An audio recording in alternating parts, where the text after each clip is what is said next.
In the beginning, God created the heavens and the earth. The earth was formless and empty, and darkness covered the deep waters.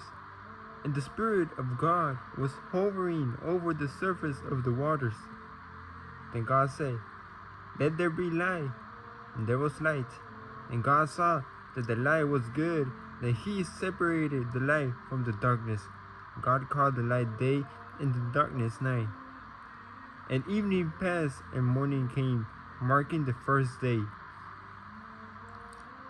Then God said, "Let there be a space between the waters, to separate the waters of the heavens from the waters of the earth." And that is what happened. God made this space to separate the waters of the earth from the waters of the heavens. God called the space sky. And the evening passed, and morning came, marking the second day. Then God said, "Let the waters beneath the sky flow together into one place, so dry ground may appear." And that is what happened. God called the dry ground land, and the water seas. And God saw that it was good. And God said, "Let the land sprout with vegetations, every sort of seed-bearing plant and trees that grow seed-bearing fruits. These seeds will then produce the kinds of plants and trees from which they came." That is what happened. The land produced vegetations, all sorts of seeds, bearing plants and trees, with seeds bearing fruits. Their seeds produced plants and trees of the same kind. And God saw that it was good. And evening passed, and morning came, marking the third day. Then God said, "Let lights appear in the sky to separate the day from the night. Let them be signs to mark the seasons, days, and years. Let these lights in the sky shine down on the earth." And that is what happened. God made two great lights, the larger one to govern the day and the smaller one to govern the night. He also made the stars. God set these lights in the sky to light the earth, to govern the day and night, and to separate the light from darkness. And God saw it was good. And evening passed, and morning came, marking the fourth day.